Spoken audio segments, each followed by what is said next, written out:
She was standing on her front porch when I pulled up, arms crossed, face set in an expression I'd never seen before. Not the warm smile I remembered, not the easy laugh. Just cold determination mixed with something that looked like pain. I grabbed my duffel bag from the truck. 8 months. I'd been deployed for 8 months, and the first person I wanted to see wasn't my parents or my buddies or anyone else. It was Maya Rodriguez, the girl who lived next door. The girl who'd written me letters every single week while I was gone. The girl whose photo I'd kept in my vest pocket through everything. "Welcome home, Ryan." Her voice was flat, professional, like she was greeting a stranger, instead of someone she'd known for 6 years. "Maya, it's good to see you." "Is it?" She didn't move from the porch. Didn't come down the steps to hug me like I'd imagined she would. Just stood there like there was an invisible wall between us. "You should have called first. I wanted to surprise you." "Well, surprise. I'm not the girl you left behind. Ryan, things changed while you were gone. I changed. Something was wrong.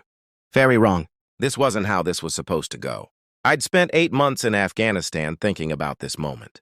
Thinking about coming home, about finally telling Maya how I felt, about not wasting any more time pretending. We were just friends when we both knew it was more. But she was looking at me like I was a problem she needed to solve instead of a soldier coming home. "Can we talk?" Inside, I drove 3 hours from the base. "I need to tell you something." Maya hesitated. I saw the conflict in her face, saw her warring with herself about something. Finally, she stepped aside. "Fine, but this doesn't change anything." I didn't know what that meant. Didn't know what I was walking into, but I followed her inside anyway. Her house looked different. New furniture, new paint, everything cleaner and more organized than I remembered, like she'd spent the last 8 months erasing any trace of the chaos we used to share.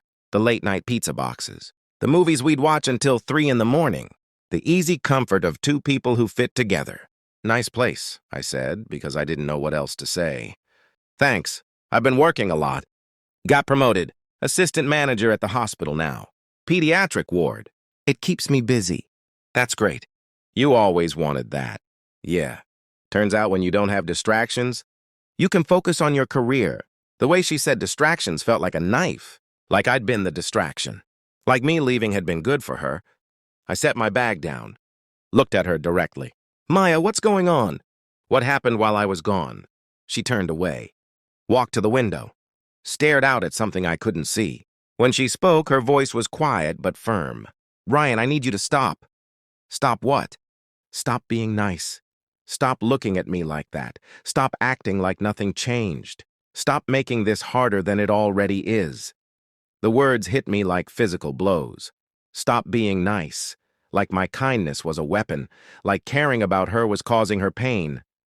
"I don't understand." She turned back to face me, and I saw it then. The tears she was holding back, the way her hands were shaking, the careful control she was using to keep herself together. "You left, Ryan. You joined the army. You went to Afghanistan.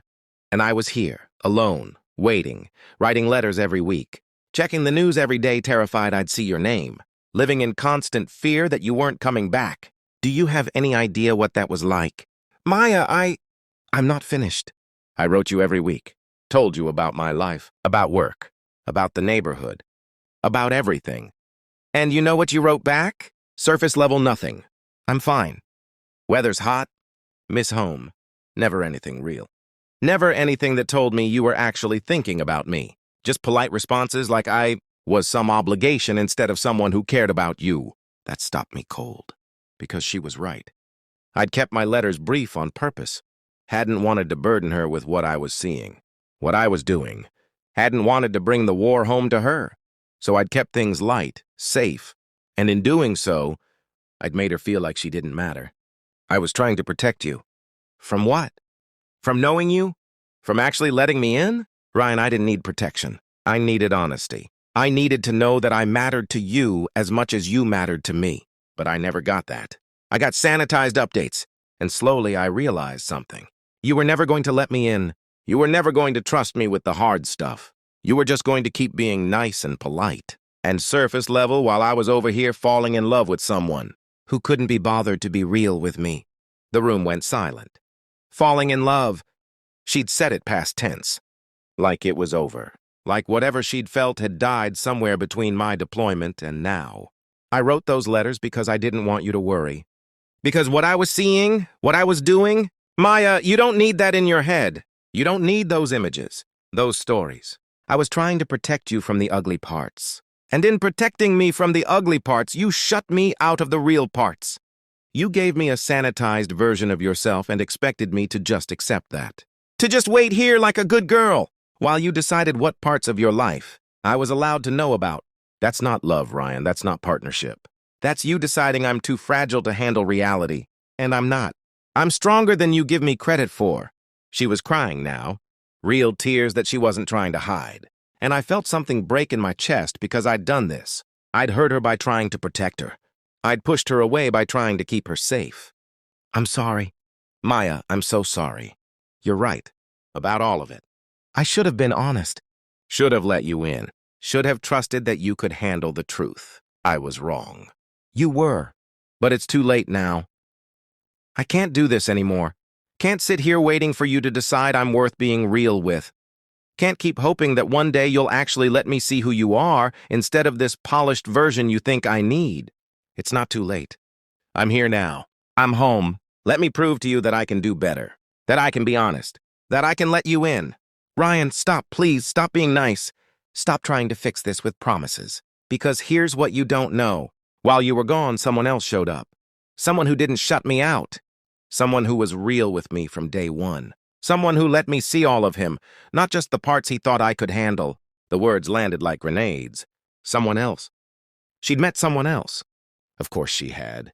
Beautiful, kind, incredible Maya. Why would she wait for a guy who couldn't even write her a real letter? Who? Does it matter? Yes, it matters. Who is he? Before she could answer, there was a knock on the door. Maya's face went pale. She looked at me with something that might have been panic or might have been guilt. That's him. Ryan, I need you to leave. Out the back. Please, just go. I don't want this to get messy. But I didn't move. Couldn't move. Because I needed to see who this was. Needed to see the man who'd done what I couldn't. Who'd been real with her. Who'd won her heart while I was halfway across the world. Maya went to the door, opened it. And I saw him. Tall, well-dressed, confident smile. The kind of guy who looked like he belonged in her new, clean, organized house. The kind of guy who probably had a real job and a real life and didn't disappear for 8 months at a time. Hey, baby. Ready for lunch? His voice was smooth. Too smooth. And the way he said baby made my jaw clench. Then he saw me. The smile faltered. Who's this? Brandon, this is Ryan, my neighbor. He just got back from deployment. Ryan, this is Brandon. My boyfriend? Boyfriend. The word hung in the air like smoke. Maya had a boyfriend. Had moved on. Had built a new life while I was gone. And I was standing here in my fatigues feeling like the world's biggest fool for thinking she'd wait. Brandon stepped inside. Extended his hand. Nice to meet you, man. Thank you for your service. The phrase was automatic. Meaningless. The kind of thing people say to soldiers because they don't know. What else to say? I shook his hand because refusing would be childish. But I didn't say anything. Couldn't trust my voice. Ryan was just leaving, Maya said quietly. Weren't you, Ryan? I should have left. Should have grabbed my bag and walked out and let her have. Her new boyfriend and her new life. Should have accepted that I'd waited too long. Been too closed off. Lost her to someone better. But then I saw it. The way Maya was standing. The tension in her shoulders. The way she wouldn't quite look at Brandon. The way her hands were clenched at her sides. This wasn't a woman in love. This was a woman performing, pretending, going through motions. And suddenly her words made sense. Stop being nice. It makes this harder. She wasn't pushing me away because she didn't care. She was pushing me away because she did. Because seeing me was hard. Because having me there was making it harder to pretend she was happy with Brandon. Harder to convince herself she'd moved on. Actually, I said, and my voice was steady now. Clear. I need to tell Maya something. Something I should have told her before I left. Something I should have put in every letter I wrote. Mind if I borrow her for a minute? Brandon looked at Maya. Maya looked at me. And in her eyes, I saw it. Fear and hope mixed together. Fear that I was about to make things complicated. Hope that maybe I was about to say what she'd been waiting to hear. "Whatever you need to say, you can say in front of me," Brandon said, and there was an edge to his voice now. Possessive, territorial. "No, he can't." Maya's voice was barely a whisper. She looked at Brandon. "Give us a minute, please. Maya, we have reservations." I said, "Give us a minute." Firmer now. The Maya I knew. The one who didn't back down. "Wait outside. I'll be there soon." Brandon looked like he wanted to argue, but something in Maya's face made him reconsider. He nodded, shot me a look that was pure challenge. "Don't take too long." He left, the door closed, and Maya and I were alone. "What are you doing, Ryan? I told you to stop. Told you this was over. Told you I moved on." "You lied." "Excuse me?" "You lied. You didn't move on. You found someone who showed up. Someone who was there. Someone who filled the space I left empty. But you don't love him. I can see it. In the way you stand next to him. In the way you won't look at him directly. In the way you just ordered him outside like he was an inconvenience. Instead of someone you're in love with. You don't know anything about my relationship. I know you, and I know when you're settling. You told me to stop being nice because it makes this harder.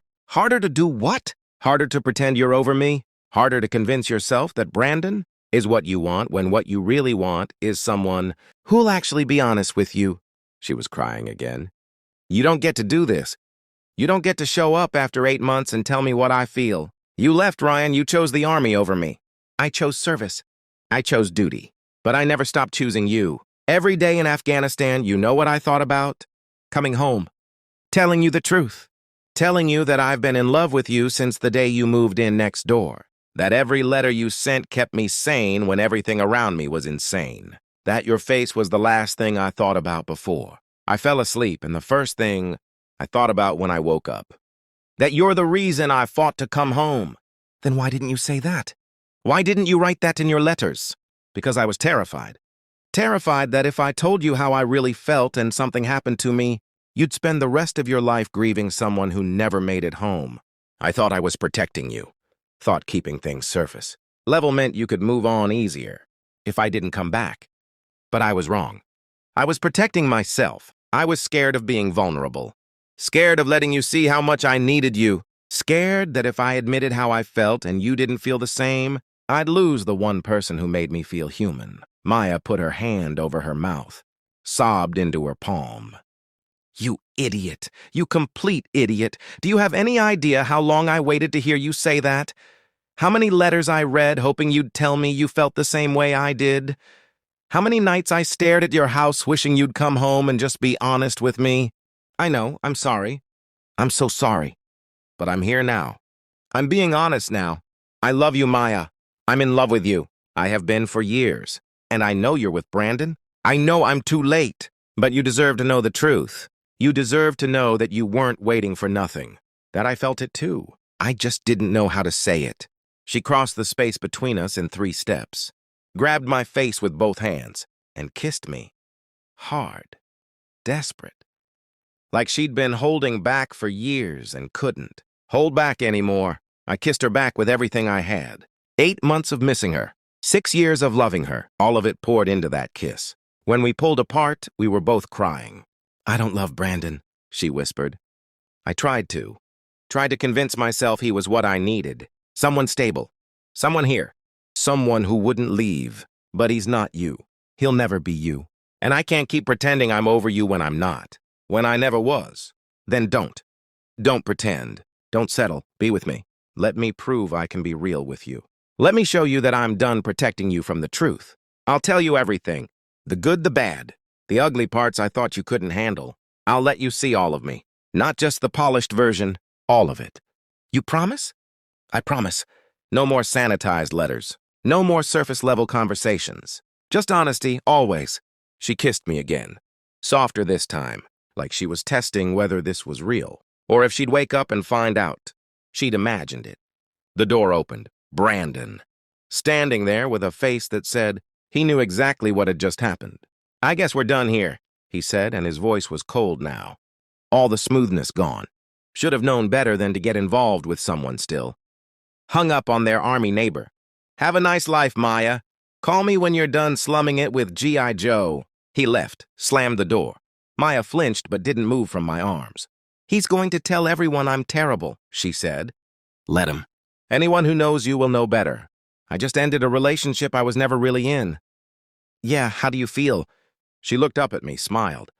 Relieved, terrified, happy, all of it at once. Is that normal? I don't know. I've never done this before. Never told someone I loved them and had them kiss me instead of run away. Well, now you have. What happens next? Now I take you to dinner. Real dinner. Not fancy reservations. Just that diner we used to go to. And I tell you everything. Every detail about the last 8 months. The scary parts. The hard parts. The parts I thought you couldn't handle. And you listen. And then you tell me about your life. About work. About how you got that promotion. About everything I missed. And we start over. Not as neighbors. Not as friends. As people who are finally being honest about what we want. And what do you want? You. I want you. All of you. The stubborn parts. The parts that call me out when I'm being stupid. The parts that won't settle for surface level. I want the woman who wrote me letters every week and kept me sane. I want the woman who promoted herself while I was gone. I want Maya Rodriguez exactly as she is. No pretending, no performing, just you. She was crying again. Happy tears this time. Okay, yes, let's do that. Let's start over. Let's be honest. Let's build something real.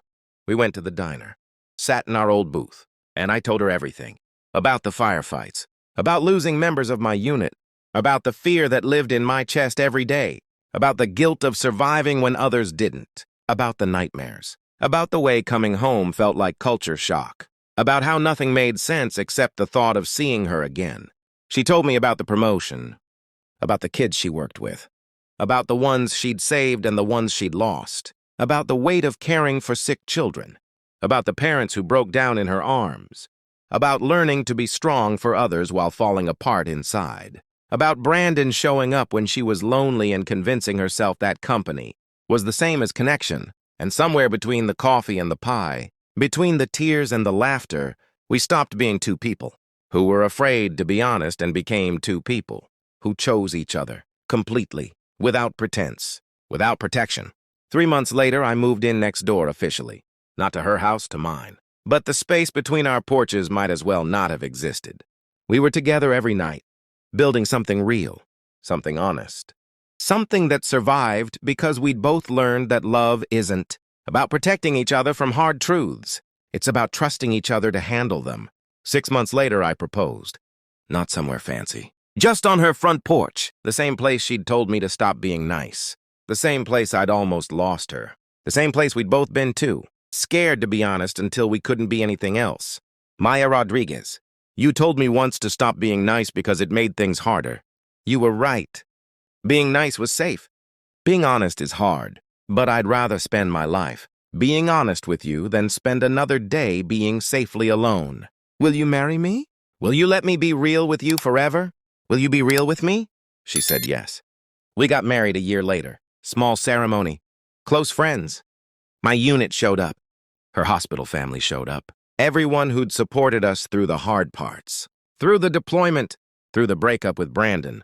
Through me learning to talk about the things I'd seen. Through her learning to trust that I wouldn't shut her out again.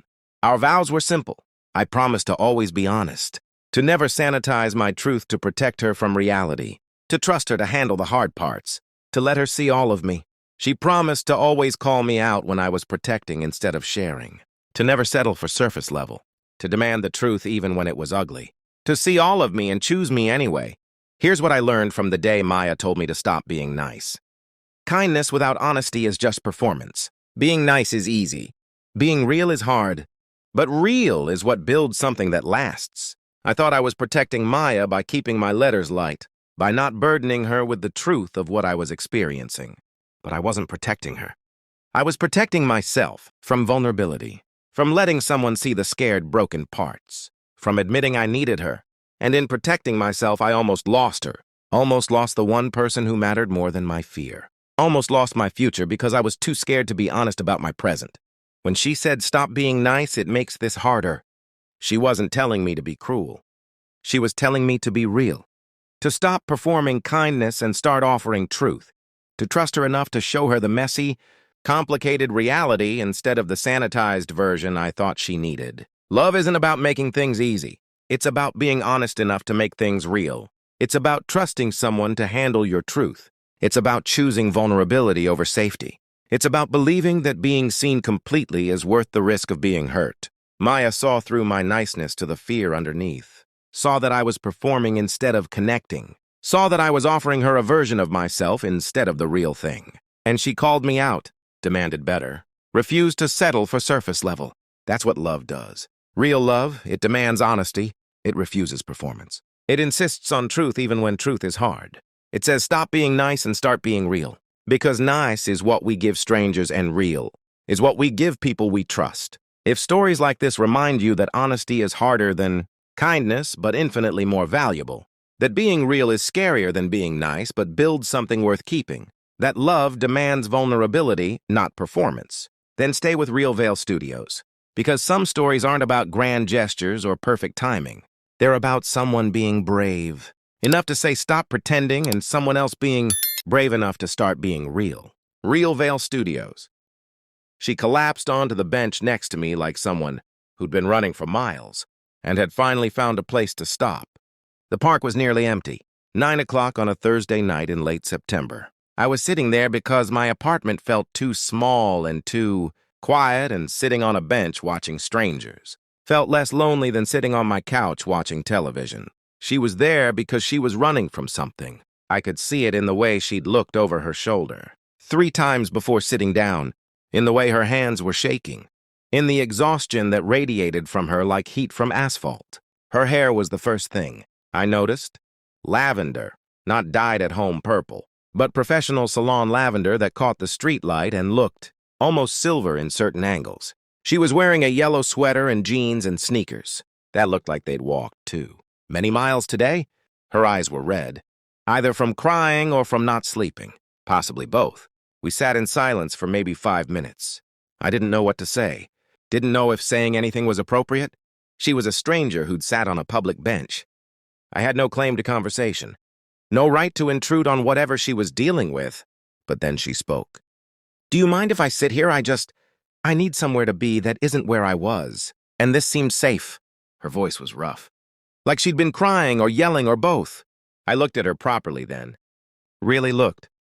She was maybe 25, 26, pretty in a way that was more interesting than conventional. Sharp cheekbones, dark eyes that were currently wet, a nose ring that caught the light.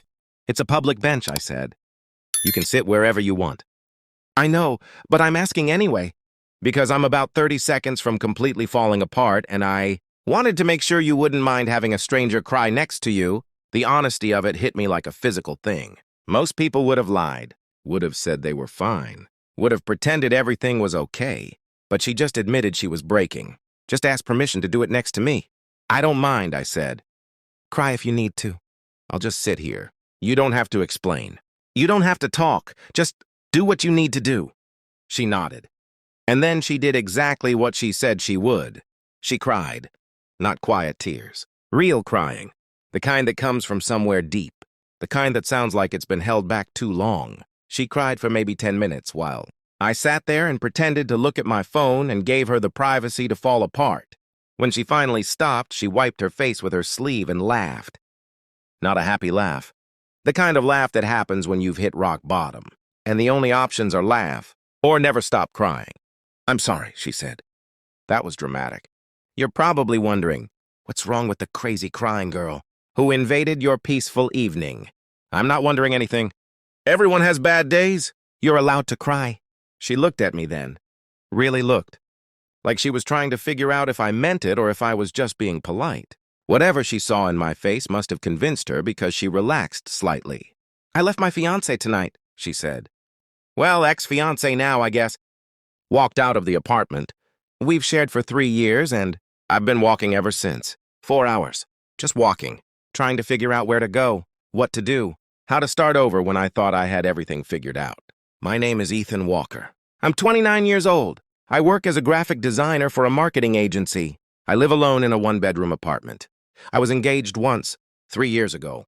She left me 2 weeks before the wedding. Said she'd realized she didn't love me enough, that I deserved someone who was sure. I'd spent 3 years learning how to be okay with being alone, learning that being left doesn't mean you're not enough, just means you weren't right for each other. So when this stranger told me she'd just left her fiancé, I understood in a way most people wouldn't. Understood the strange combination of grief and relief, the fear and freedom, the complete disorientation of having your future disappear. What was his name? I asked. Derek. We've been together since college, I thought. I really thought he was it, the person I'd spend my life with. But tonight I came home early and found him with someone else, in our bed, and when I confronted him, he didn't even apologize. Just told me I was never enough, that he'd been looking for more for years, that I should have known. I'm sorry, that's incredibly painful. The worst part is I wasn't even surprised. I was devastated but not surprised, because part of me has known for months that something was wrong, that he was pulling away, that we were breaking. But I ignored it. Convinced myself I was imagining things, and now I'm here, sitting on a bench with a stranger. No plan, no place to go, just empty. She leaned back against the bench, closed her eyes. I could see the exhaustion in every line of her body. Could see that she'd been running on adrenaline and it was finally wearing off. You have friends, family? Someone you can call? My parents are in Seattle. My best friend is on her honeymoon. Everyone else is. They're Derek's friends more than mine. I isolated myself. Spent 3 years building a life around him, and now that he's gone, I don't have much left. She opened her eyes, looked at me. I'm Violet, by the way. Violet Chen. And you are? Ethan Walker. Nice to meet you. Ethan. Sorry it's under circumstances, where I'm crying on a park bench and telling you my entire life story. I don't mind. Sometimes strangers are easier to talk to than people who know you. No judgment. No history. Just listening. Is that why you're here? On a bench at 9 o'clock on a Thursday? Because you needed someone to talk to? No, I'm here because being alone in my apartment feels lonelier than being alone in public. At least here I can see other people. Remind myself the world is still happening even when my life feels stagnant. Violet studied me. You get it. The loneliness. Most people don't. They think being alone is the same as being lonely, but it's not. You can be alone and fine. Or you can be surrounded by people and completely isolated. I've been the second one for months, isolated in my own relationship, pretending everything was fine when it wasn't. We talked for another hour about relationships and loneliness and the strange way life falls apart sometimes. She told me about her job as a photographer, about how she'd given up on pursuing it professionally because Derek said it wasn't practical, about how she'd been working as an office manager to pay bills while her camera collected dust. I told her about my ex-fiancé, about the 3 years I'd spent rebuilding, about the way being left had taught me more about myself than being loved ever had, about the graphic design work that paid my rent but didn't fulfill me. Around 10:30, Violet yawned, a real jaw-cracking yawn that she tried to hide behind a hand. Sorry, I haven't slept in. I don't even know how long. Between work and wedding planning and trying to fix a relationship that was already broken, sleep kind of became optional. You should go somewhere. Get rest. Hotel, maybe? I should. But I don't want to. Because going to a hotel means accepting this is real, that I'm actually not going back, that my life just completely changed, and I'm not ready to accept that yet. I'm not ready for any of this to be real. She shifted on the bench. The movement brought her closer to me, close enough that I could smell her shampoo, something floral, lavender maybe, to match her hair. She was shivering slightly. September nights got cold fast. Here, I shrugged off my jacket, offered it to her. You're freezing. I can't take your jacket. You can and you will. I'm wearing a sweater. You're not. Basic human decency says I give you the jacket. She took it, pulled it around her shoulders. Thank you. You're very kind for a stranger on a bench. You're very trusting for someone who just had their world fall apart. I'm not trusting. I'm exhausted. There's a difference. Right now, I'm too tired to care if you're secretly a serial killer. At least it would be interesting. I laughed. Actual laughing. Well, I'm not a serial killer. Just a graphic designer with insomnia and a habit of sitting on park benches at night. Good to know. I'm a photographer who gave up on dreams to make someone else happy and is now realizing that was a terrible life choice. It's never too late to choose differently. Isn't it? I'm 26. I haven't touched my camera in 2 years. Haven't taken a real photo since Derek told me I needed to focus on practical things. I don't even know if I'm still good at it. Don't know if I ever was. The fact that you miss it means something. People don't miss things they weren't good at. They don't mourn losses that didn't matter. Violet was quiet for a moment. Then she did something unexpected. She shifted on the bench, leaned sideways, and rested her head on my shoulder. Just like that. No asking permission. No warning. Just the weight of her head against my shoulder and her lavender hair brushing my neck. "Is this okay?" she asked, her voice muffled against my jacket. I need something steady right now. Something solid. And you're here, and you're kind, and I'm so tired. I can't hold myself up anymore. I should have said no. Should have established boundaries. Should have remembered she was a stranger and I didn't know her. And this was too intimate for people who'd met an hour ago. But I didn't. Because I understood exhaustion. Understood the need for something solid when everything else was falling apart. "It's okay," I said. "You can rest." "Thank you." She adjusted slightly, got more comfortable, and then so quietly I almost didn't hear it. She whispered, "Don't wake me up, please, whatever happens. Don't wake me up. I need to not exist for a little while." Those words broke something in my chest. Don't wake me up. Like sleeping was the only escape she had. Like consciousness was too painful to bear right now. Like she needed permission to stop being strong, to stop holding everything together, to just rest. "I won't wake you, I promised. Sleep as long as you need." Within minutes, her breathing deepened, evened out. She was asleep. Actually asleep, on a park bench, with her head on a stranger's shoulder, trusting me completely in a way that felt both terrifying and sacred.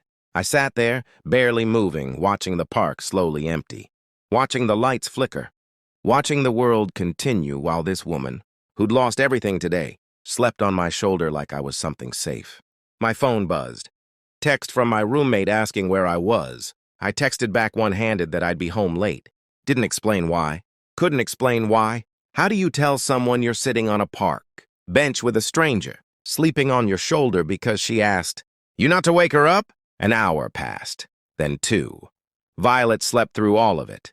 Deep, exhausted sleep. The kind that comes from running out of everything. I could feel her heartbeat against my arm, could hear her breathing, could see the tear tracks still visible on her face even in sleep. Around midnight, a police officer walked by, stopped, looked at us with concern. I put my finger to my lips, gestured at Violet, whispered that she was okay, just exhausted. He nodded, told me to be careful, walked away. Around 1 in the morning, it started to rain. Light drizzle.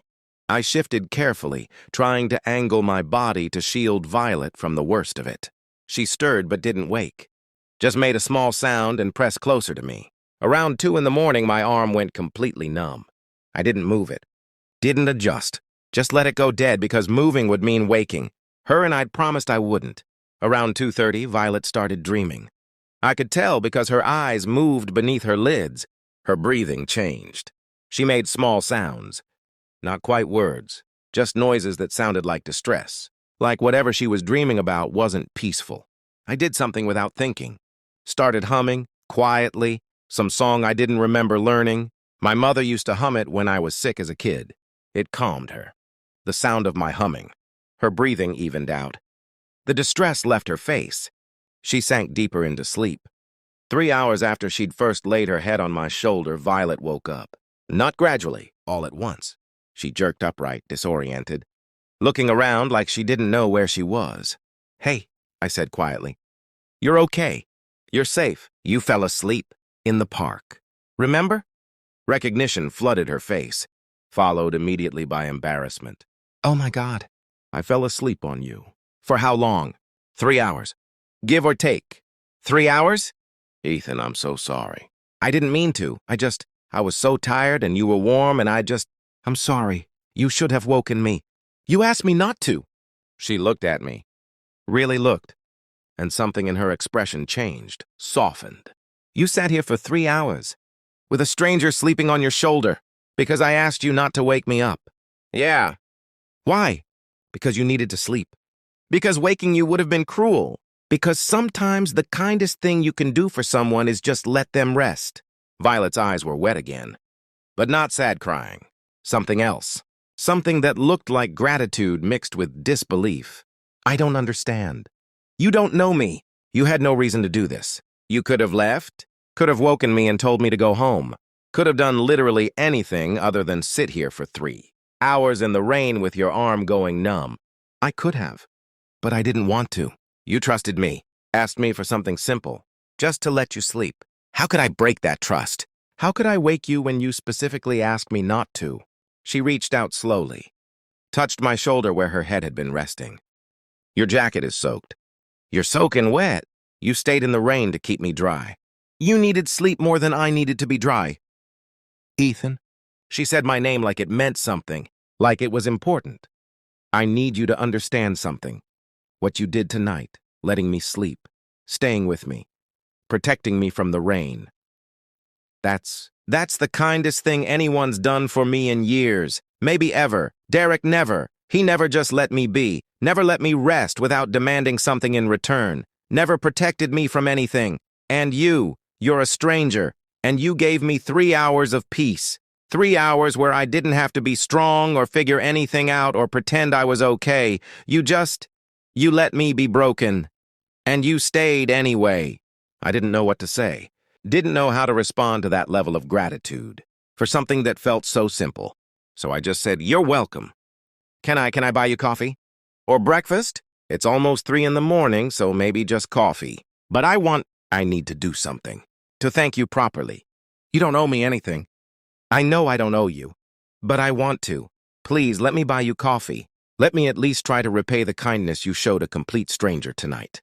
We found an all-night diner 2 blocks from the park. Sat in a booth that smelled like old coffee and pancakes. Ordered coffee that was terrible and eggs that were surprisingly good. And we talked. Really talked. Not like strangers anymore, like people who'd shared something significant. Violet told me about her dreams, about wanting to be a nature photographer, about traveling to national parks and capturing landscapes that made people remember the world is beautiful, about giving all that up because Derek said it wasn't realistic, said she needed to focus on stable income, on being practical. I told her about my dreams, about wanting to do meaningful design work, work that mattered, not just corporate logos and marketing campaigns, but design that helped people, that solved problems, that made the world slightly better. "Why don't you?" she asked. "Do the work you want to do?" Same reason you stop taking photos, fear, practicality, the belief that dreams are for other people, people who are braver, more talented, more willing to risk everything. What if we're wrong? What if the only thing stopping us is ourselves?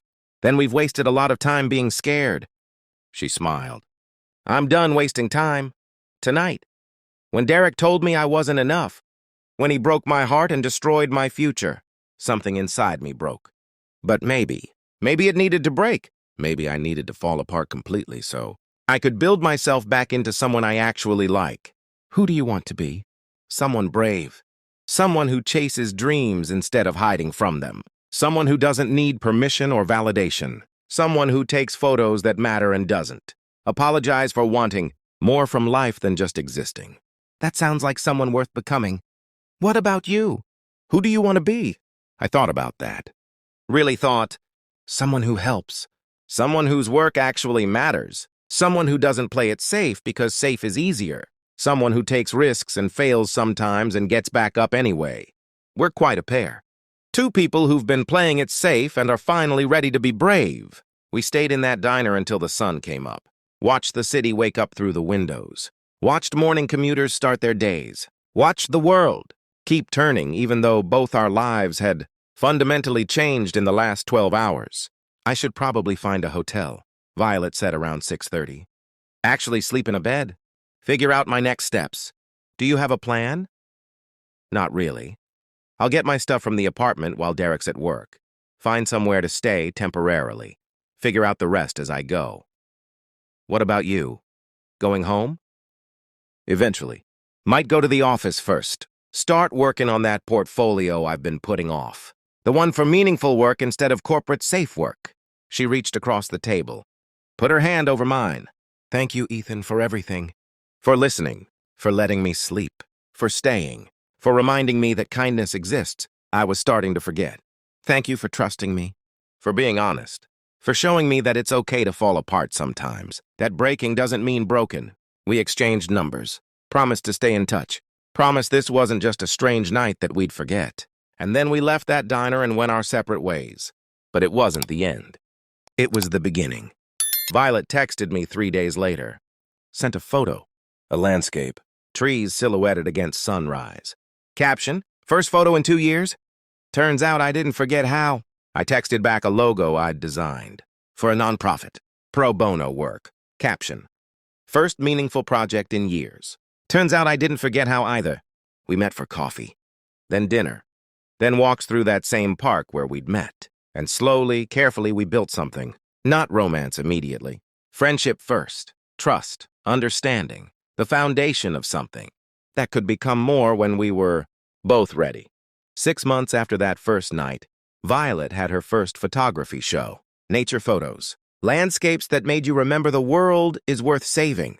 I designed all her promotional materials. We stood together at the opening, watching strangers appreciate her work, and she whispered, "None of this would have happened if you'd woken me up that night. You needed to sleep. I just let you. You did more than let me sleep. You showed me what kindness looks like, what trust feels like, what it means when someone puts your needs above their own comfort.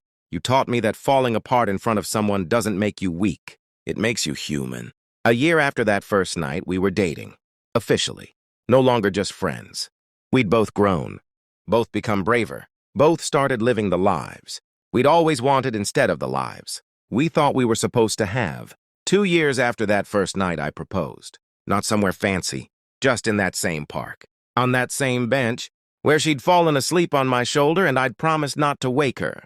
Violet Chen, you changed my life by trusting me enough to fall asleep on my shoulder. You showed me that sometimes the bravest thing you can do is admit you need help. That rest isn't weakness. That being broken doesn't mean being beyond repair. Will you marry me? Will you keep trusting me? Will you let me be the person you can always rest on when life gets too heavy? She said yes. We got married 6 months later. Small ceremony, close friends. My vows included a reference to the night. She'd whispered, "Don't wake me up." And I'd stayed with her for 3 hours in the rain. Her vows included gratitude for a stranger who'd chosen kindness when he could have walked away. Here's what I learned from the night Violet fell asleep on my lap for 3 hours. Sometimes people don't need advice or solutions or explanations. They just need permission to rest, permission to stop being strong, permission to fall apart knowing someone will stay. Violet didn't need me to fix her problems that night.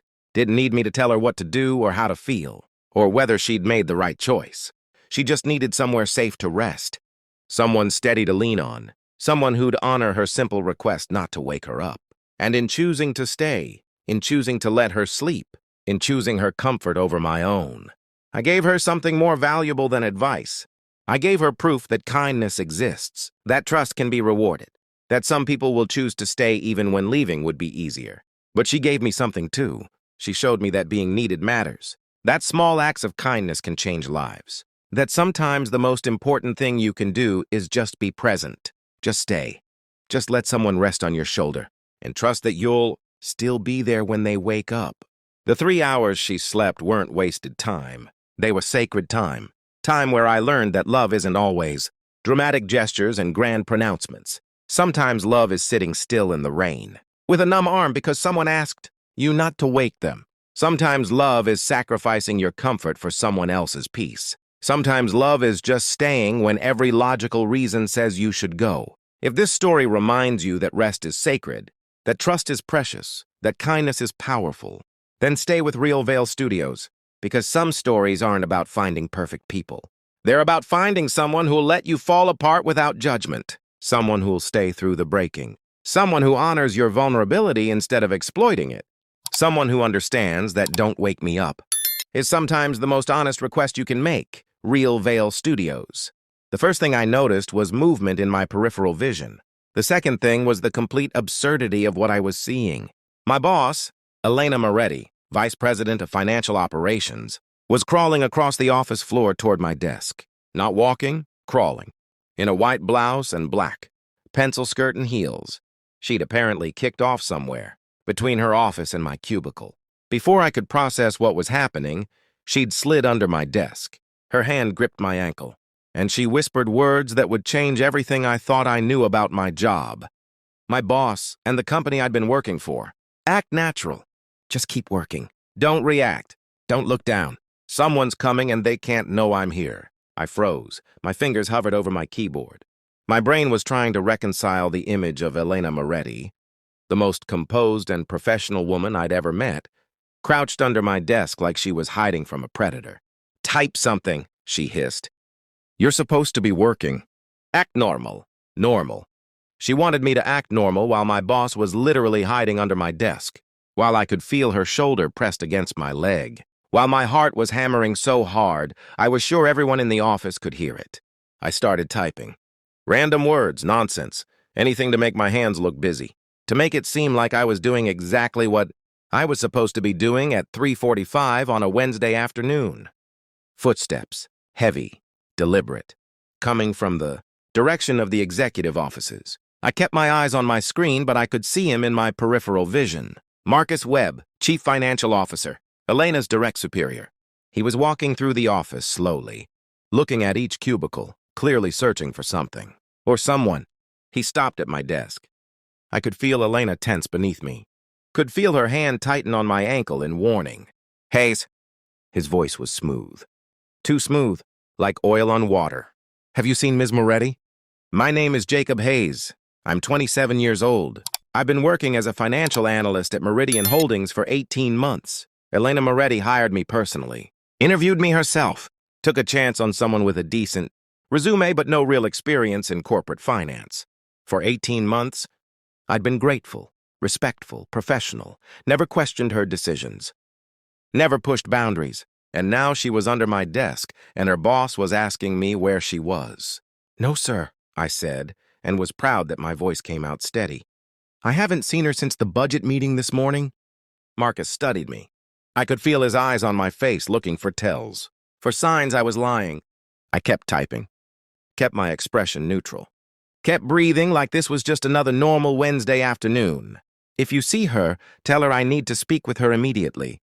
It's urgent." "Of course, sir." He walked away. I waited until his footsteps faded, until I heard the elevator ding, until I was absolutely certain he was gone. Then I stopped typing. "Is he gone?" Elena's voice was barely a whisper. "Yes, what the hell is going on?" "Not here, not now. I need you to do exactly what I say. In 5 minutes, you're going to get up. You're going to walk to the bathroom.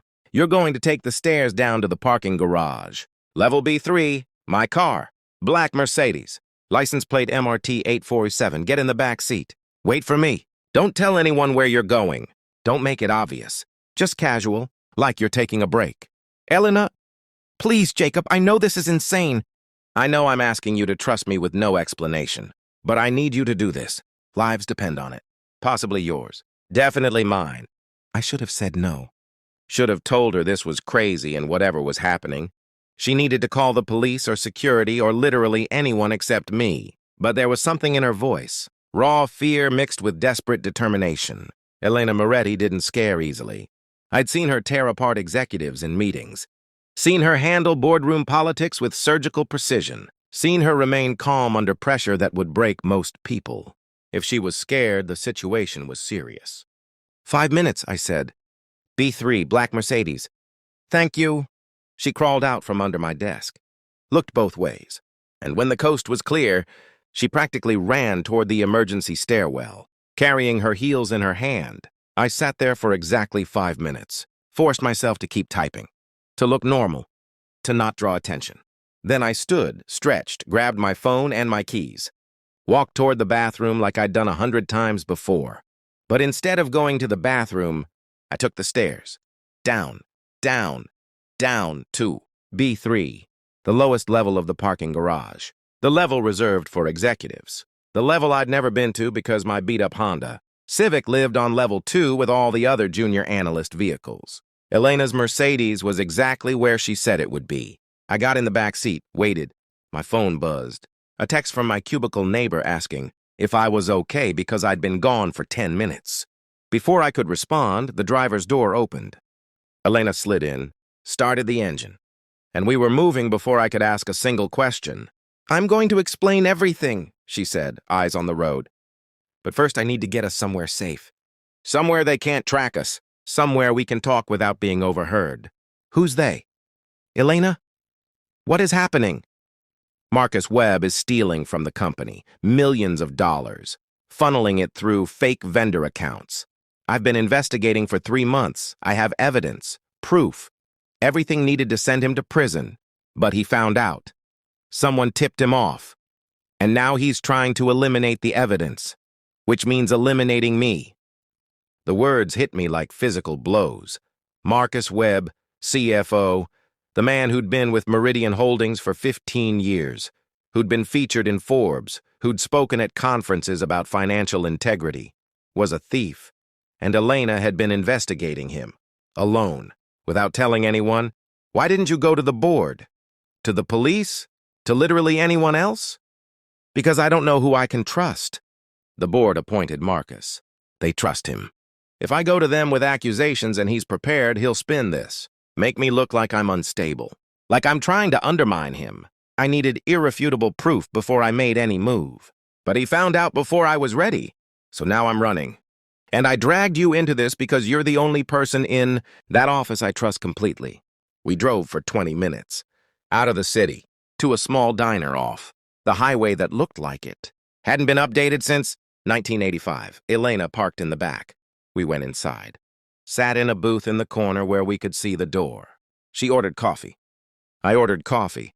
Neither of us touched it. "I need you to understand something," Elena said. "I didn't plan for this to involve you. I've been careful, meticulous. I've been building this case alone because I couldn't risk anyone else getting hurt if things went wrong. But they went wrong anyway. And when Marcus came looking for me, I panicked. Your desk was the closest hiding spot. I'm sorry. I'm so sorry for dragging you into this. Stop apologizing. Tell me everything. From the beginning." So she did. 3 months ago, Elena had noticed inconsistencies in vendor payments. Small at first. A few thousand here and there, but consistent. Regular. She started digging. Found shell companies, fake invoices, payment approvals that bypassed normal channels. All approved by Marcus. All funneling money out of Meridian Holdings and into accounts she couldn't trace. She'd been documenting everything. Building a case. Planning to go to the board with evidence so overwhelming they couldn't ignore it. But someone had told Marcus. She didn't know who. Didn't know how much he knew about her investigation. But this morning, she'd overheard him on the phone talking about handling the problem and making sure certain evidence disappears. She'd realized she was the problem. The evidence he wanted to disappear. "So you hid under my desk." So I hid under my desk. Like a coward. Like someone in a bad movie. But I didn't know what else to do. I needed time. Needed to think. Needed to figure out my next move. "What is your next move?" "I don't know. I have copies of everything. Evidence, documents, recordings. It's all stored in multiple locations. Cloud storage, physical drives, safety deposit boxes. If something happens to me, it'll still get out. But I can't just hand it over to the police, because I don't know if Marcus has connections there. Can't go to the board because I don't know who's compromised. I'm stuck. I looked at this woman who'd been my boss for 18 months, who I'd respected and admired and maybe had a small crush on that I'd never acknowledged, because she was my boss and 7 years older and completely out of my league. She looked exhausted, scared, more human than I'd ever seen her. "You're not stuck," I said. "You have options. You just need to think clearly. First, you need protection, real protection, not hiding in diners. Second, you need to get this evidence to someone you can trust, someone outside Meridian, someone with the authority to actually do something." "Who? I don't know any—" "My uncle. Robert Hayes. He's a federal prosecutor. White-collar crime division. He's been trying to get me to work for the government for years. I've been avoiding his calls because I like corporate work better. But he's good. He's honest. And he has the authority to protect you while he investigates your evidence." Elena stared at me. "Your uncle is a federal prosecutor." "Yeah, kind of a big deal, actually. Handled the Morrison case last year. Got 17 executives convicted. He's the real thing. If you give him your evidence, he'll know what to do with it." For the first time since she'd crawled under my desk, Elena smiled. Why didn't you tell me you had a federal prosecutor in your family? Because I was trying to avoid nepotism accusations, trying to make it on my own merit, trying to not be the guy who got his job because his uncle knows people. Jacob, I hired you because your analysis in the interview was exceptional. Not because of your connections. I didn't even know you had connections. Well, now you do. And now we're using them. Can I call him? She nodded. I called Uncle Robert, explained the situation in broad strokes. He told us to stay where we were. He'd be there in 90 minutes. He'd bring protection.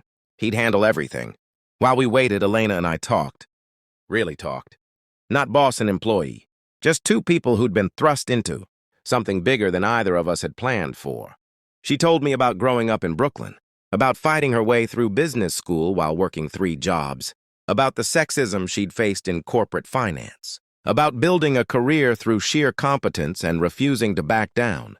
I told her about growing up in the suburbs, about my dad leaving when I was 12, about my mom raising 3 kids on a teacher's salary, about Uncle Robert being the male role model who'd shown me what integrity looked like. I judged you wrong, Elena said at some point. When I hired you, I saw someone competent, someone smart, someone who'd do good work, but I didn't see this.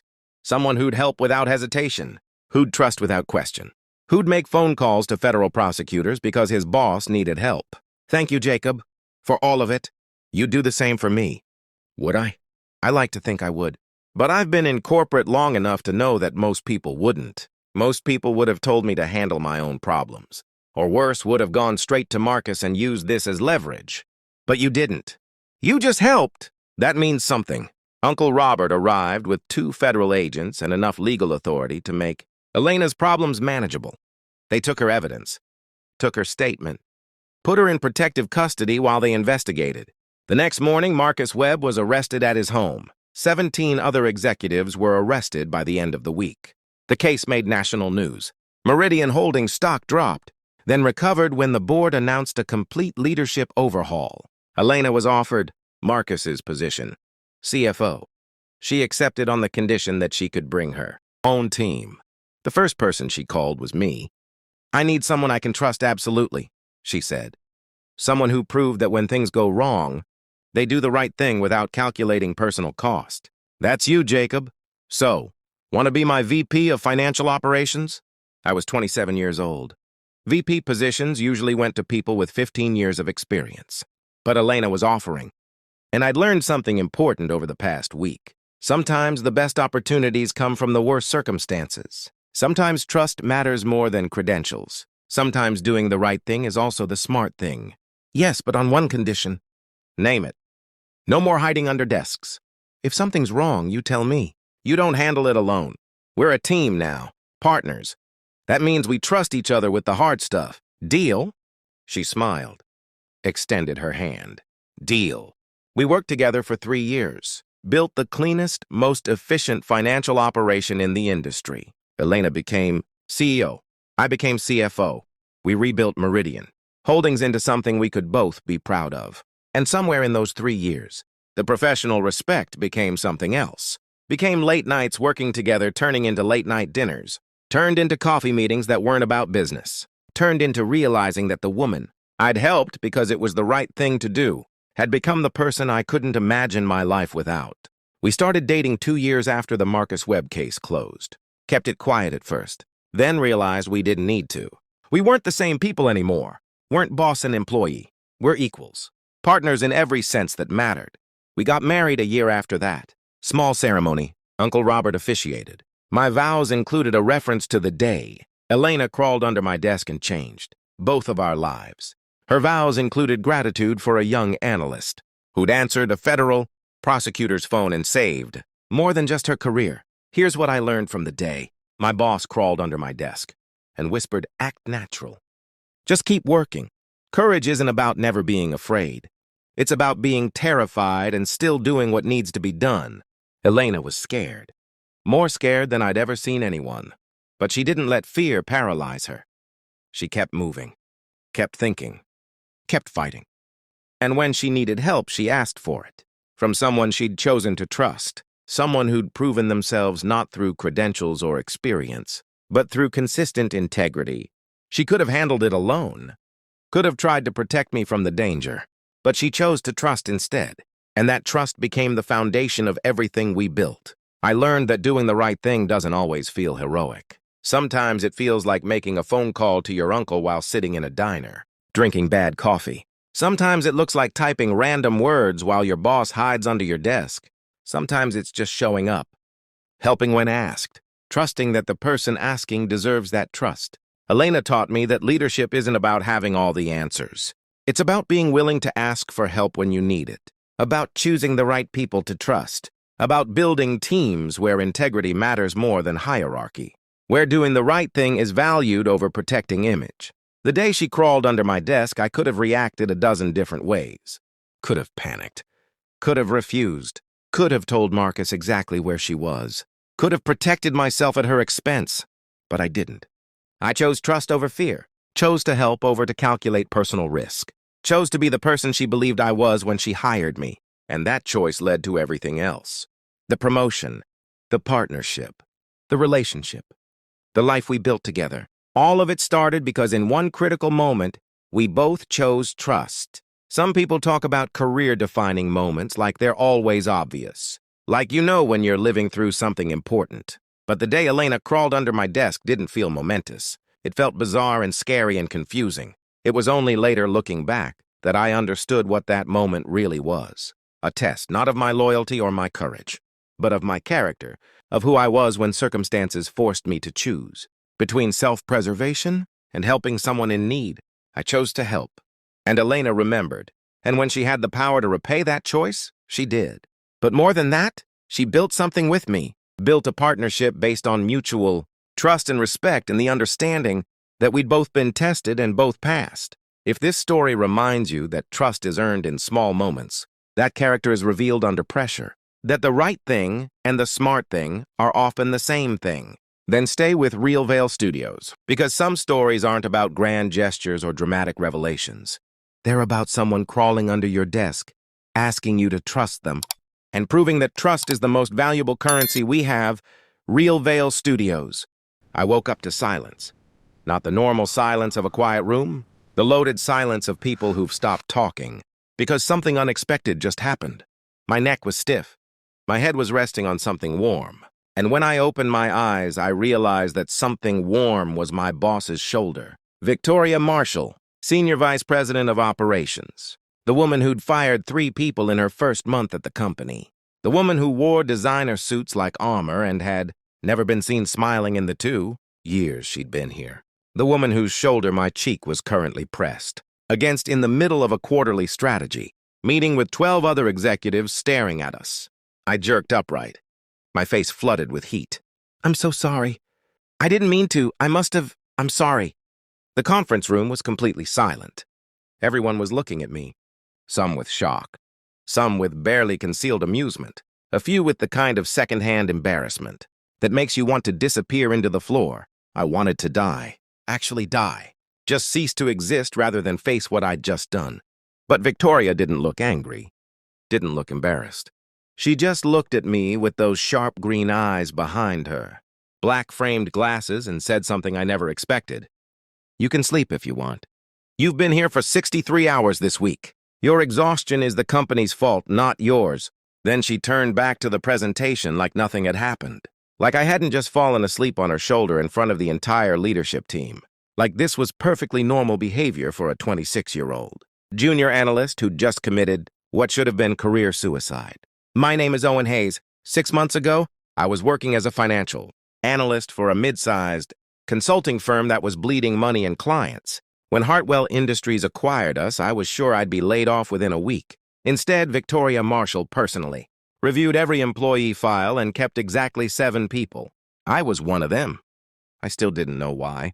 My performance was good but not exceptional. My degree was from a state school, not an Ivy. I had no connections, no special skills, nothing that would make me stand out in a pool of candidates.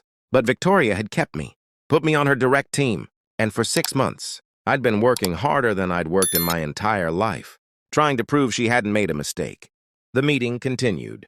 Someone was presenting third-quarter projections. Someone else was arguing about resource allocation. I sat there trying to focus, trying to look professional, trying to pretend I hadn't just humiliated myself in front of everyone who mattered. But I kept glancing at Victoria.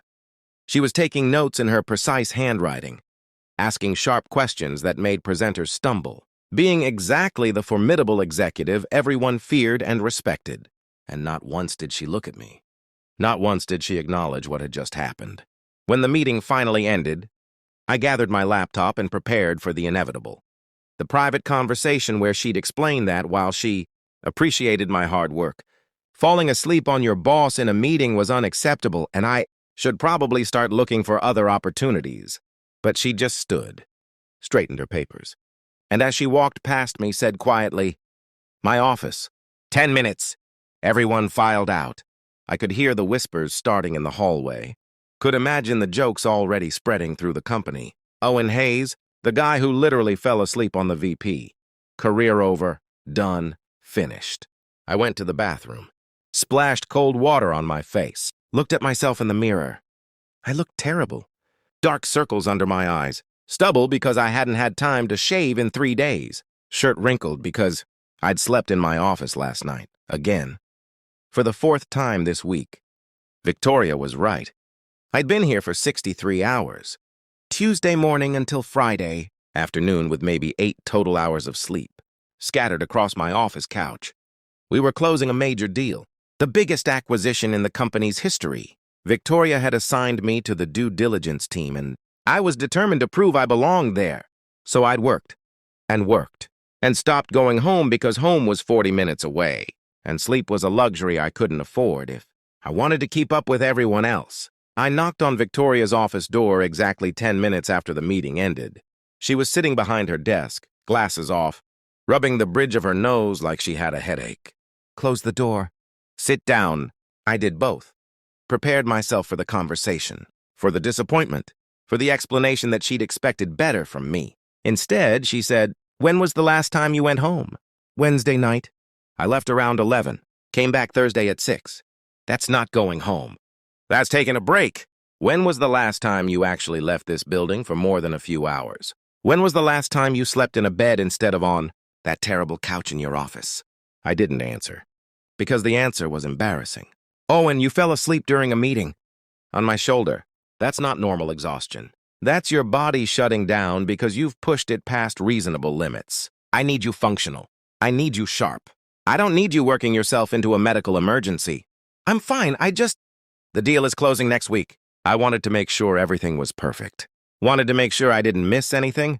And you think you're going to catch details? When you're so tired you can't stay conscious during a 90-minute meeting? You think exhaustion makes you more effective? No. But everyone else is working just as hard. I can't be the one who can't keep up. Victoria was quiet for a long moment. When she spoke, her voice was different, softer, less like a boss and more like a person. "Owen, the rest of the team is senior level. They've been doing this for 15 years. They've learned how to pace themselves, how to work hard without destroying themselves. You're 26. You're trying to prove you belong. I understand that. But killing yourself to keep up with people who have a decade more experience isn't noble. It's stupid." The word should have stung. Instead, it felt oddly like relief, like someone finally saying out loud what I'd been too proud to admit. "I don't know how to do this job without working this hard," I said honestly. "I don't know how to be good enough without putting in twice the hours everyone else does." "Why do you think you need to be twice as good?" "Because everyone else has better degrees, better experience, better connections. I'm just some guy from a state school who got lucky during an acquisition.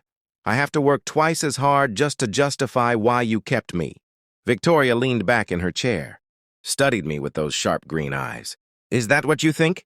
That you're here because of luck, isn't it?" "Owen, I kept you because when I reviewed your file, I saw something the others didn't have. You're not just competent. You're curious. Every project you've worked on, you went deeper than required. Asked better questions, found connections other people missed. You don't just do the work. You understand why the work matters. That's rare. That's valuable. That's why you're here. Not luck, merit." I'd never heard her talk like this. Never heard her give feedback that wasn't delivered in clipped, Professional sentences during formal reviews. Never heard her sound almost kind. Then why didn't you tell me that before? Because I don't coddle my team. I expect excellence. But I also don't expect you to work yourself to death trying to prove something you've already proven. You belong here. You've earned your place. Now I need you to stop trying to earn it again. Every single day and just do the job. I know you're capable of doing.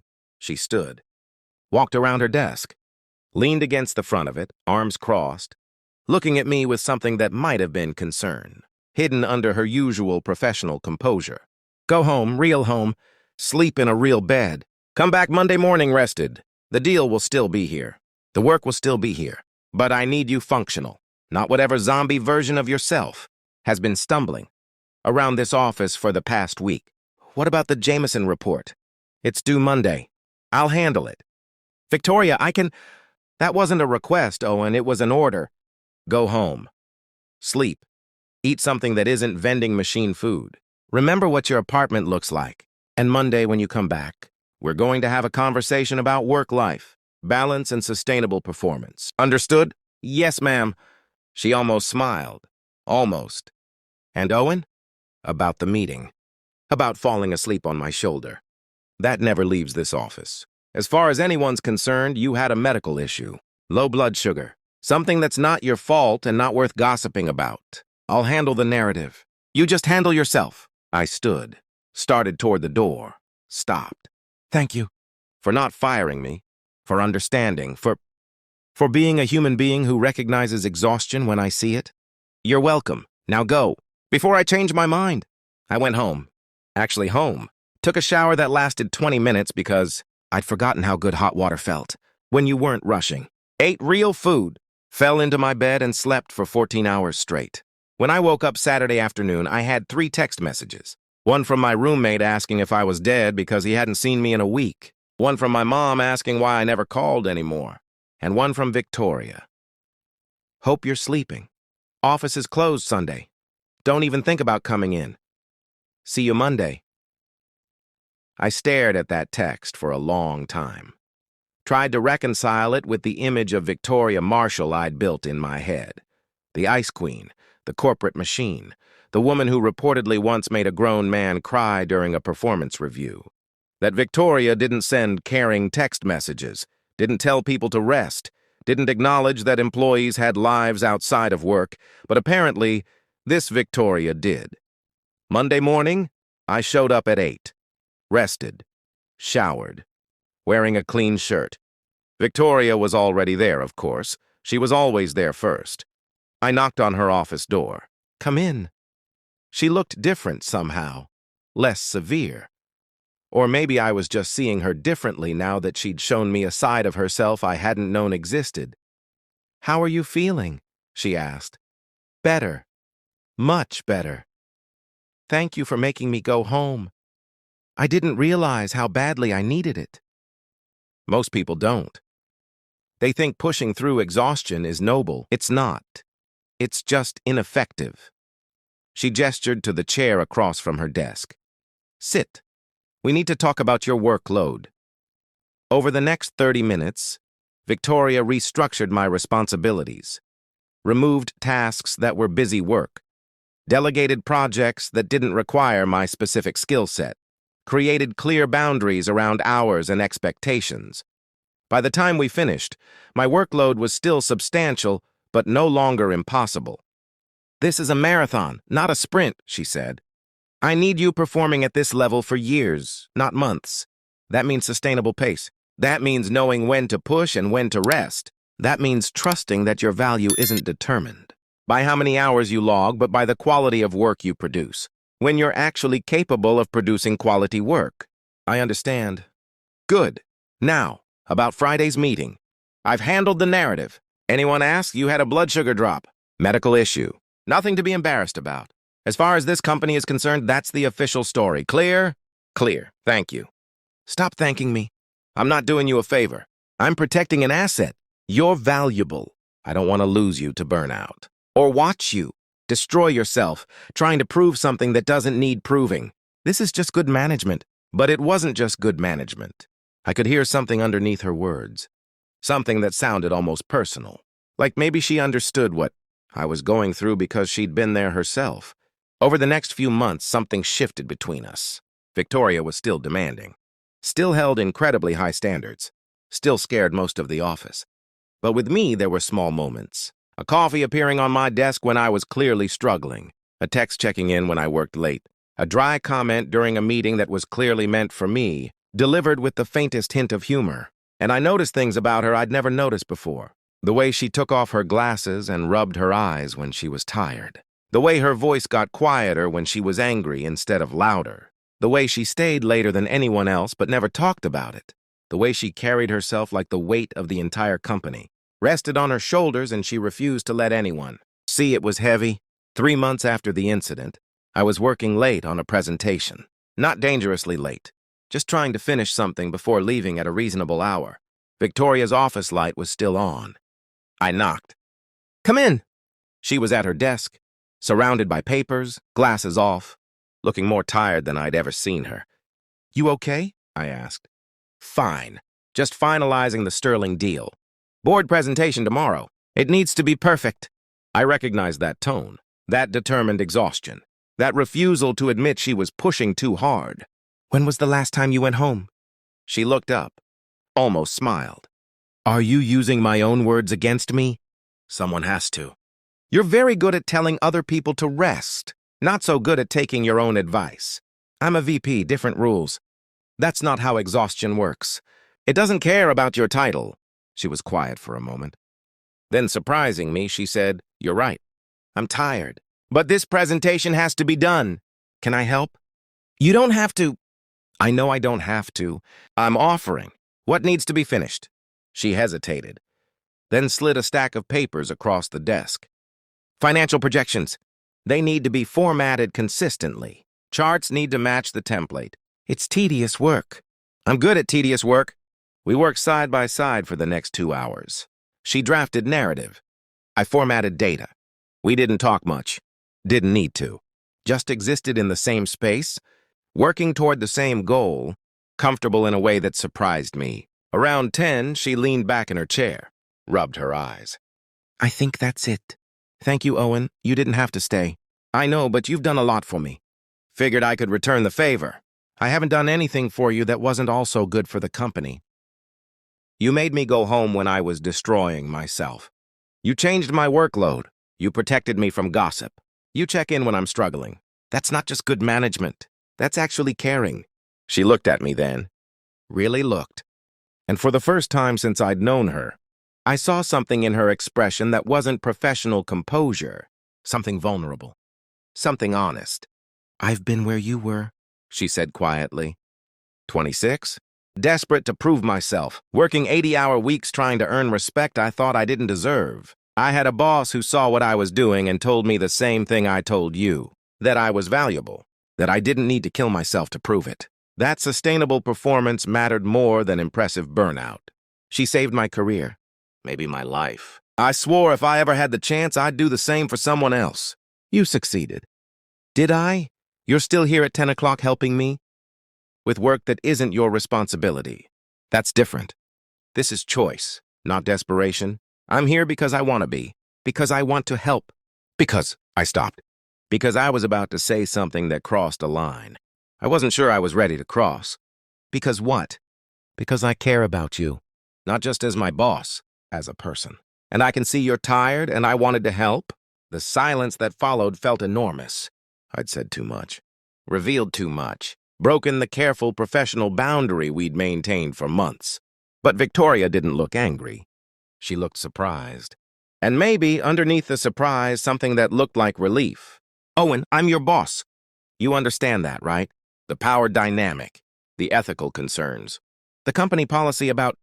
"I know, I'm not asking for anything. I'm just being honest. You told me once that you valued honesty. So I'm being honest. I care about you as a person, as someone I respect and admire and worry about when you work too hard. That's all. I'm not expecting anything. Just wanted you to know."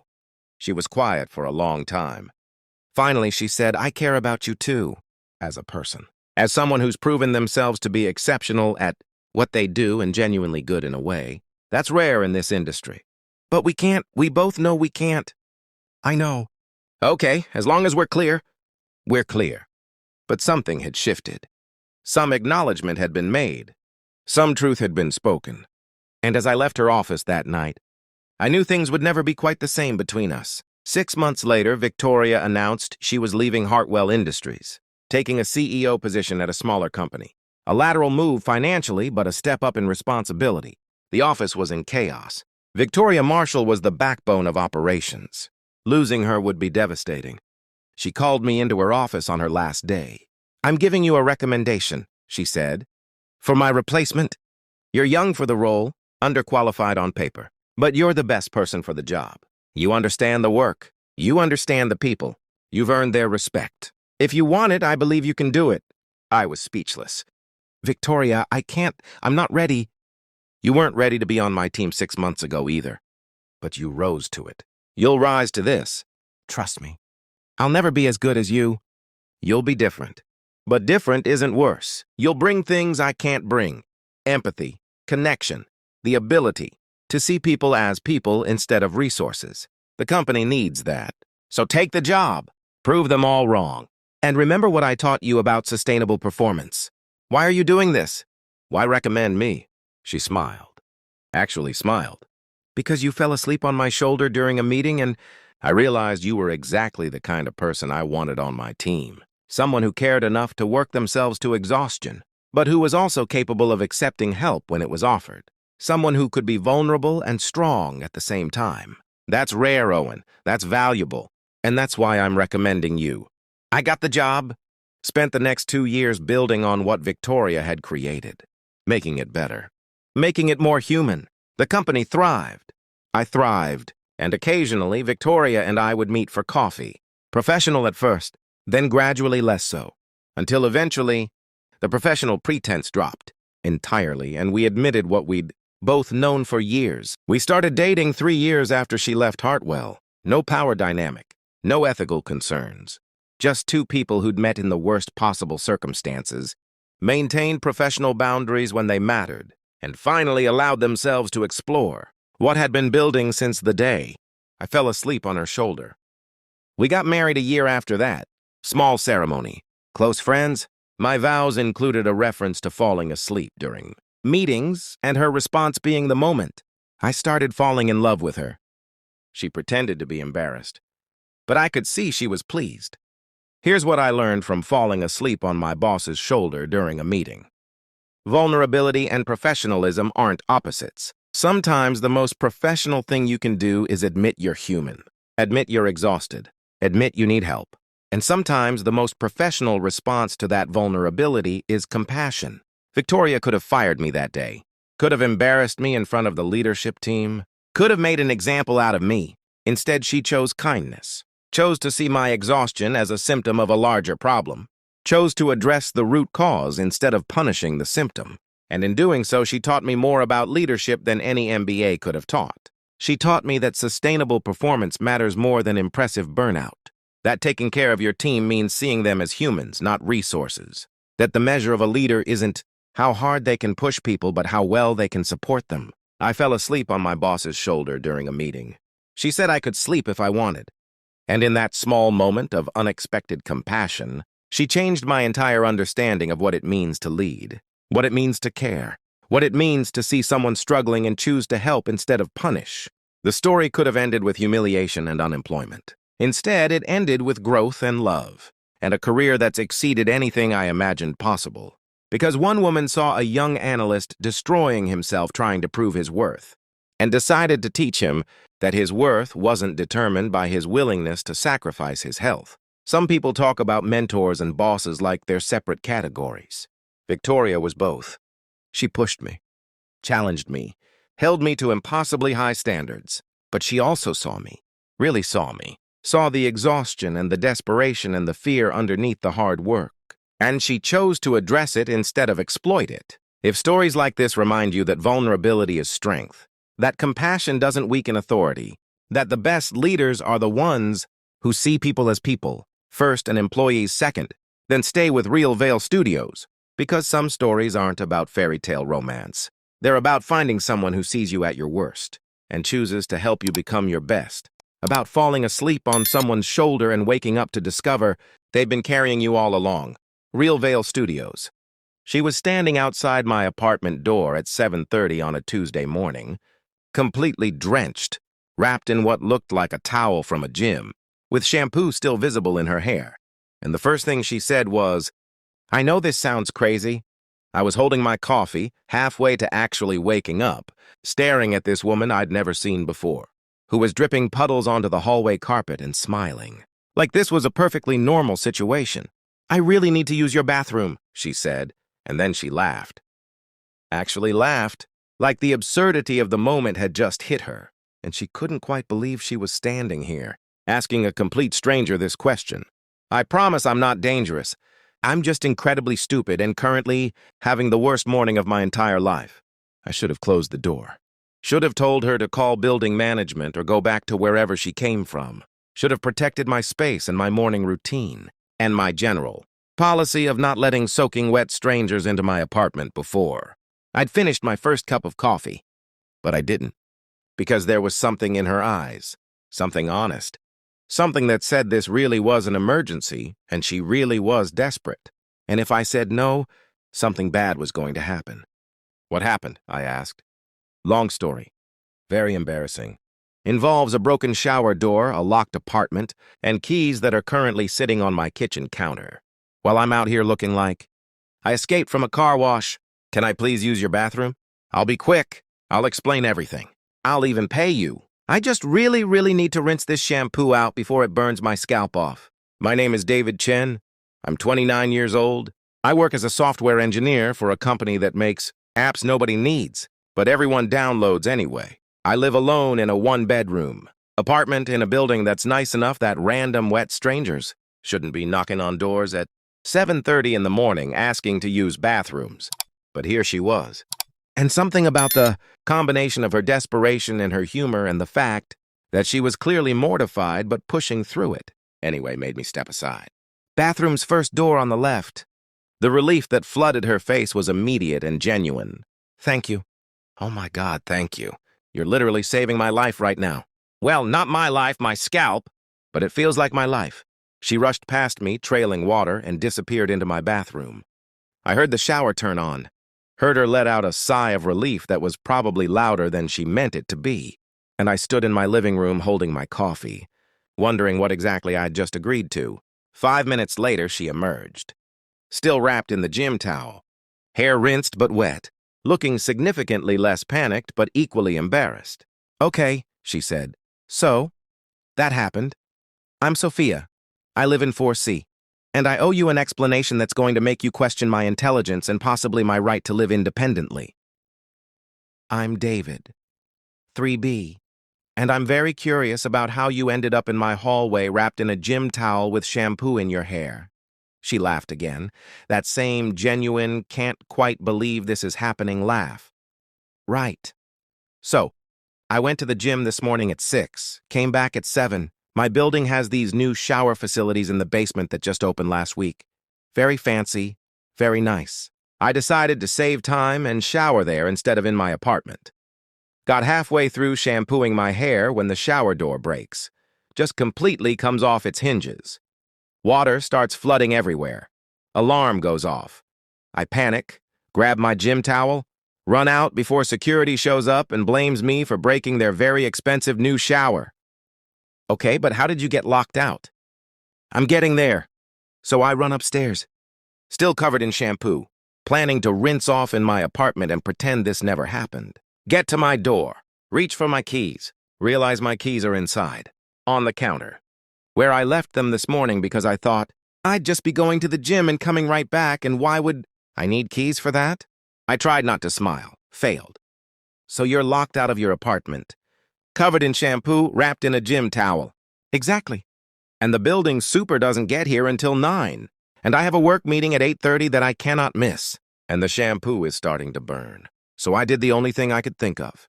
I knocked on doors until someone answered. You're the third door. The first 2 people looked at me like I was insane and closed the door in my face.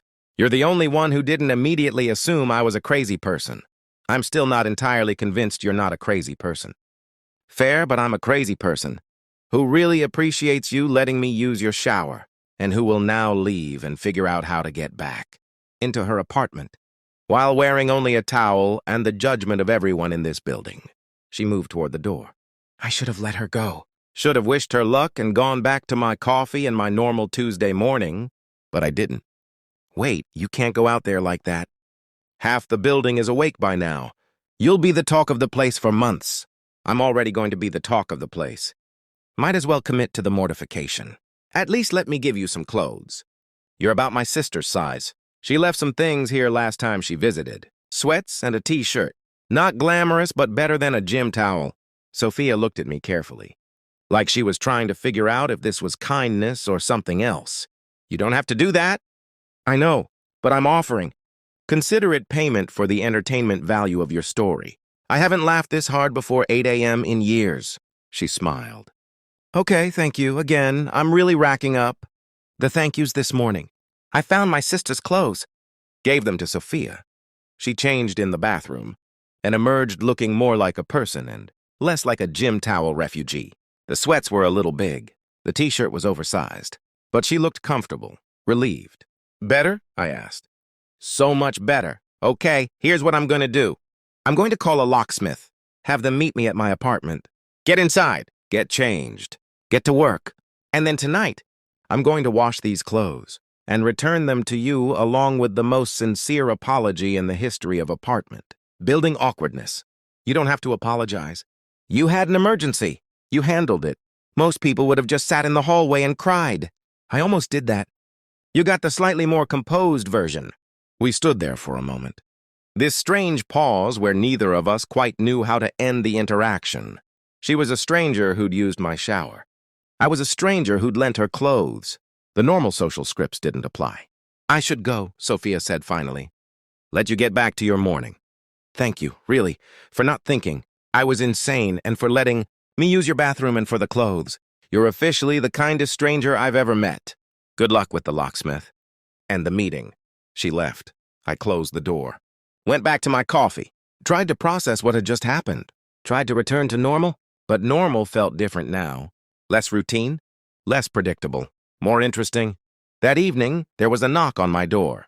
Sophia, holding my sister's clothes, freshly washed and folded, and a bag of what smelled like fresh-baked cookies. Peace offering, she said. And thank you, offering. And I'm sorry for being the weird towel girl from this morning. Offering. I made them myself. Well, I bought the dough, but I baked them myself. So it's partial effort. I took the bag. You didn't have to do this. I absolutely did. You saved me from having to explain to my entire office why I showed up to a meeting looking like a drowned rat. The least I could do is provide carbs. How was the meeting? I nailed it. Closed the deal. Got the promotion I've been working toward for 6 months. So really, you're partially responsible for my career advancement. I was going to give you some of the cookies. Now I'm thinking you deserve at least half. I laughed. Come in. We'll split them. She hesitated. I don't want to intrude. Again, I've already invaded your space once today. It's not invading if I'm inviting. Come in. I want to hear more about this promotion and how you explained the shower incident to building management. Sophia came in. We sat on my couch. Ate cookies that were actually really good for slice and bake dough. Talked about her job as a marketing director for a tech startup. About my work. About the building and the neighborhood and the weirdness of adult life in the city. I moved here 6 months ago, she said. From Seattle. I knew exactly 3 people when I arrived, and now I know 5, maybe? I'm terrible at making friends. I work too much. I forget to go to social things. I'm basically a hermit who occasionally emerges to break shower doors and traumatize neighbors. You didn't traumatize me. You entertained me. There's a difference. Most people would be traumatized by a random wet stranger asking to use their bathroom. I'm not most people. She looked at me then. Really looked. Like she was seeing me for the first time, instead of just seeing the guy who'd let her use his shower. No, you're not. Most people would have closed the door, or called security, or at least looked at me like I was crazy. You just helped. Why? I thought about that. About why I'd opened my door to a stranger in a towel. My little sister got locked out of her dorm once. 3 in the morning. She'd gone downstairs to get something from her car and the door locked behind her. She was in her pajamas in the middle of winter. She knocked on doors for 20 minutes before someone let her in. Called me crying because she was so embarrassed and so grateful someone had helped. I remember thinking that whoever opened that door was a good person, someone who chose kindness over convenience. I guess I wanted to be that person for someone else. Sophia's eyes were wet. That's a really good reason. Plus, your story was genuinely funny. The shower door breaking, the panicked run through the building, the shampoo burning your scalp. That's sitcom-level comedy. I couldn't not help after hearing that. She laughed. Glad my misery is entertaining. It's not misery if it has a happy ending. You got to your meeting, got your promotion, met a neighbor who makes a mean cup of coffee and is willing to share cookies. Is that what we are? Neighbors who share cookies? We could be, if you want. I'm in 3B. You're in 4C. That's prime neighborly distance. Close enough to borrow sugar. Far enough to maintain healthy boundaries. I would like that. I would like to be neighbors who share cookies, and maybe occasionally have coffee, and possibly become friends who have bizarre origin stories involving broken showers and emergency bathroom usage. I can work with that. We finished the cookies. Sophia left around 9, but she came back 3 days later to return a measuring cup she'd borrowed, which turned into coffee, which turned into discovering we both loved terrible reality TV shows, which turned into weekly viewing parties, where we'd make fun of people's decisions and eat too much takeout. A month in, I learned she'd broken up with someone 6 months ago. The reason she'd moved to the city, the reason she was starting over. The relationship had been long and comfortable and ultimately wrong. She'd stayed too long because leaving felt harder than staying. But eventually she'd realized comfortable wasn't the same as happy. That staying was slowly making her smaller. 2 months in, she learned I'd been engaged once. 3 years ago, wedding planned, deposits paid. Then I'd discovered my fiancé had been having an affair with my best friend for 8 months. Called off the wedding. Lost the best friend. Spent a year not trusting anyone. Had slowly rebuilt, but cautiously. Very cautiously. 3 months in, we stopped pretending this was just friendly neighbor coffee dates. Stopped pretending the reason we saw each other 4 times a week was convenience. Stopped pretending we hadn't both been waiting for the other person to admit this felt like more. It was Sophia who said it first. We were watching some cooking competition show where everyone was crying about their soufflés, and she turned to me and said, I think I'm falling for you, and I need to know if that's completely insane or if you feel it too. I'd been waiting for her to say it. Had been feeling it for weeks, but hadn't known how to bridge the gap between neighbor friends and something more. I feel it too. Have been feeling it. I was just scared to say it because what if I was reading this wrong? What if you were just being friendly? What if this whole thing was just me projecting feelings onto someone who knocked on my door asking to use my bathroom? She laughed. That same genuine laugh from the first morning. So we're both idiots who've been dancing around this for months? Apparently. Okay, good. I'm glad we cleared that up. Now can you please kiss me before I lose my nerve and pretend I never said anything? I kissed her. Right there on my couch with terrible reality TV, playing in the background and half-eaten. Chinese food on the coffee table. Kissed her like... I'd been thinking about kissing her since the moment she'd showed up at my door dripping wet and asking for help.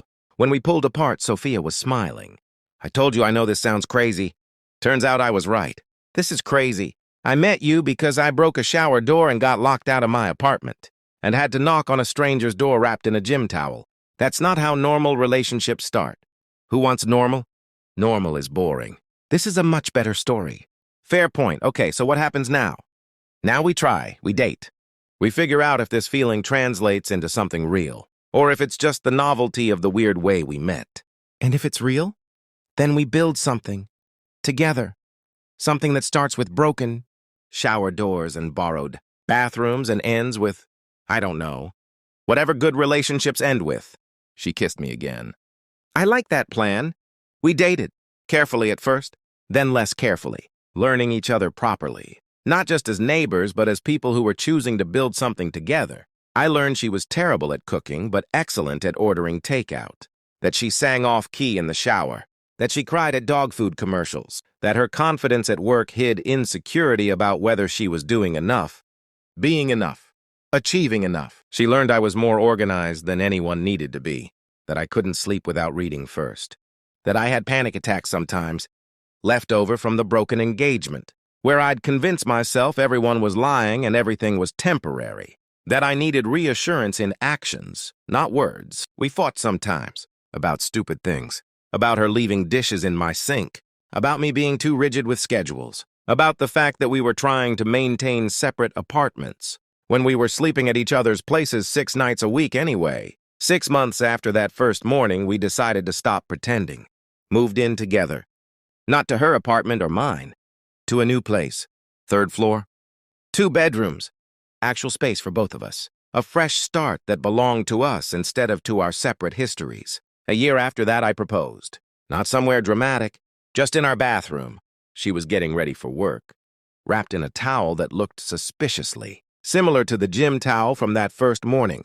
And I realized I wanted every morning to start like this. With her. With us. With the strange, beautiful life we'd built from the weirdest possible beginning. Sophia, I know this sounds crazy. She looked at me in the mirror. You're stealing my line.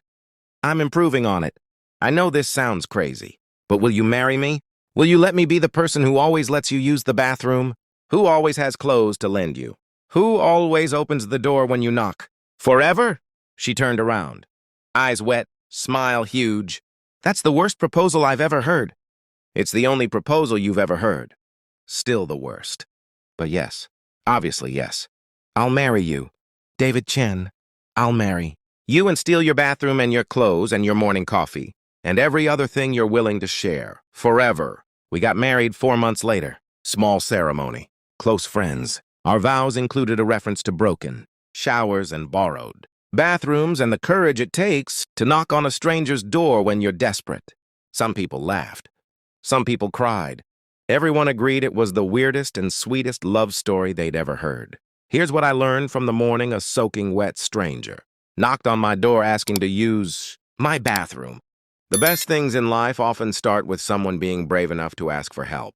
Sophia could have sat in that hallway, could have waited for the super, could have called a friend to bring her clothes, could have let embarrassment keep her from knocking on strangers' doors. But she didn't. She knocked. She asked. She was vulnerable enough to admit she needed help and brave enough to ask. Someone she didn't know. And that small act of courage changed both of our lives. Because I could have said no, could have told her to call building management, could have protected my space and my routine and my carefully controlled morning, but I said yes. I chose kindness over convenience. I chose to help someone who needed it. And that choice became the foundation of everything we built. Love doesn't always announce itself with fireworks and romantic gestures.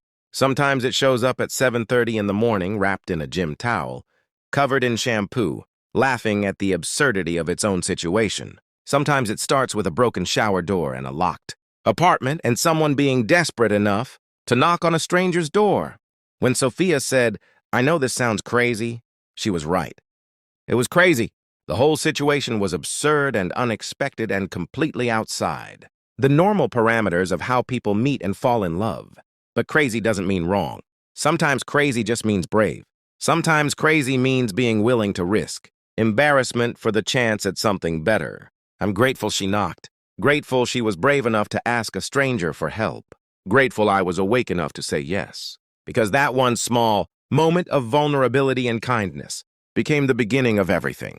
Now, 3 years later, we still joke about it. Still tell the story at parties. Still laugh about the woman in the gym towel and the man who let her use his bathroom. But underneath the laughter is something serious, something true. The understanding that the best relationships are built on vulnerability, on being willing to show someone your mess and trust they won't judge you for it. Sophia showed me her mess that first morning. Literally dripping wet mess. And I chose to help instead of judge, to open my door instead of close it, to say yes instead of no. And she spent every day since then showing me that my yes was the best decision I ever made. If stories like this remind you that love often starts with courage, that asking for help is strength, not weakness, that the most important question is whether you're brave enough to knock on the door, then stay with Real Veil Studios. Because some stories aren't about fairy tales. They're about broken showers and borrowed clothes and strangers who become family because someone was brave enough to ask and someone else was kind enough to answer. Real Vale Studios.